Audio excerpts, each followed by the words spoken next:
All right, welcome back everybody. I've got here some of the ingredients that I'm going to be using to make the veal stock. I'm going to quickly run through them all for you. Obviously, beef bones or veal bones, celery, onions, and carrots. All right, I've got peppercorns and thyme. Normally, I've got dried thyme, fresh thyme. This is dried thyme. And I'm also going to be adding some tomato paste to the bones once they're probably about 3/4 of the way roasted. All right. So usually fresh thyme, you could throw in fresh rosemary. Bay leaves are a common thing, although I'll be honest with you, I really don't taste anything from a bay leaf. I have not been able to decipher a veal stock or beef stock that has bay leaves or that doesn't have bay leaves. So you know what? Why are we, I don't get bay leaves. I'll be honest with you, not my thing. Okay.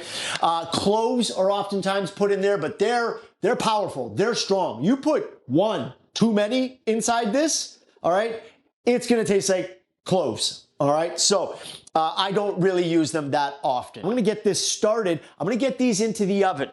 All right. Got my oven on. It's set for 350. All right, my rack is near the bottom because this is so tall. So that's going to be in there for probably 45 minutes. And I'm going to get this veg prepped up and we'll be back. 45 minutes has passed. We're going to take a look at the beef bones in the oven roasting. And I want you all to see kind of where they're at right now. All right, you can see some color. I'm going to get these back in there. In the meantime, now that they're around 75% of the way through, I'm going to get the veg in. You'll notice I've got the skins left on the onion. The skins on an onion actually help clarify the stock a little bit. The skins from the carrot I have peeled. Skins on a carrot are slightly bitter. All right. Bottom shelf, there we go. What I want to do is roast some of the tomato paste that I have with the beef. And I'll add some to the veg as that gets closer to it as well. And get this back in the oven. Beef is looking great. Okay, nice and dark. We're gonna get the veg out as well. Let's look. Some browning going on here. Good. I've got some cold water here. Important cold water. And my bones are going to go in.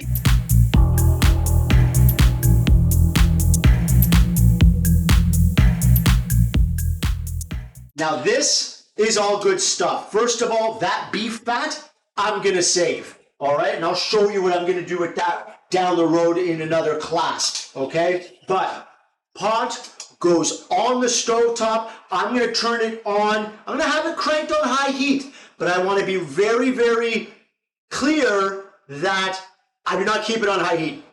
All right. Once this starts to bubble and simmer, I will turn this down so it stays at a simmer. All right. So you can see all my veg here. I'm going to get in the last bit of tomato paste that I had left in my glass here. In a little bowl, okay? And that's gonna go back in the oven. All right, so I was talking about we start with cold water so we can skim the fat off of the top. That's what this is good for. All right, so we can skim some of that stuff. See that? Get that off of there. All right, and this is why we start with cold water, to be able to make this easy to do.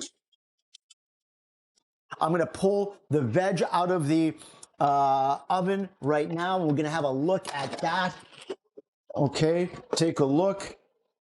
All right, slight coloring on there, not black roasted. All right, that looks good. I'm just gonna put this off to the side, and I've got this pan starting to heat up.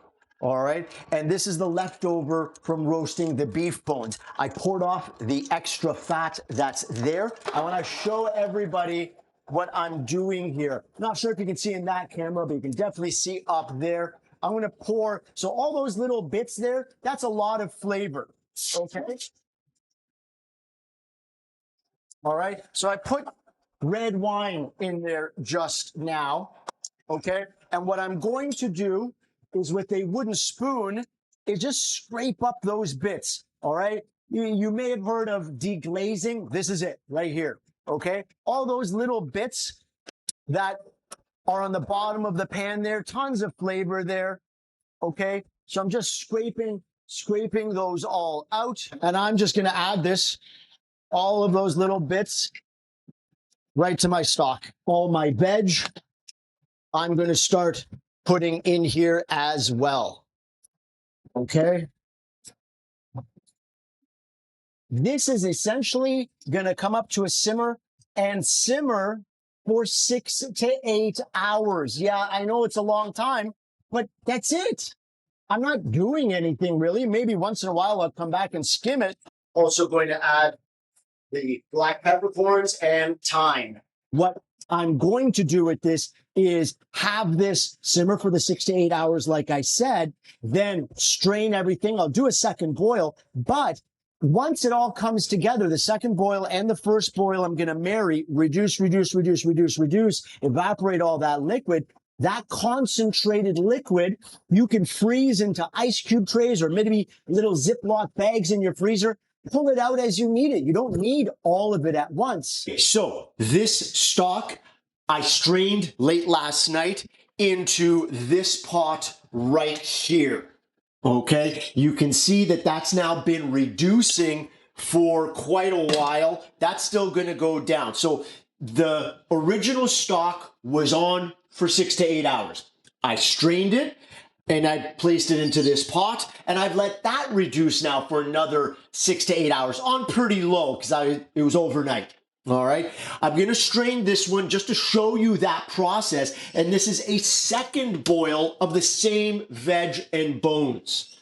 All right, this is what's called a remoulage or a reboil of the same ingredients. All right, what I'm going to do is marry the two together to get a larger yield out of it. In fact, some of the items are going to be so small now, the beef bones, that I could just take them with the tongs, or what might be easier is just using a small basket strainer like this to pick up everything. And what I've got here is a colander inside of another pot, all right, to catch all the drippings. You can see that the second boil isn't nearly as dark as that first boil. Okay, that first boil is gonna have majority of the flavor. You can use the second boil for braising and stewing, where the first boil is probably a little bit better for sauces, really intense flavor.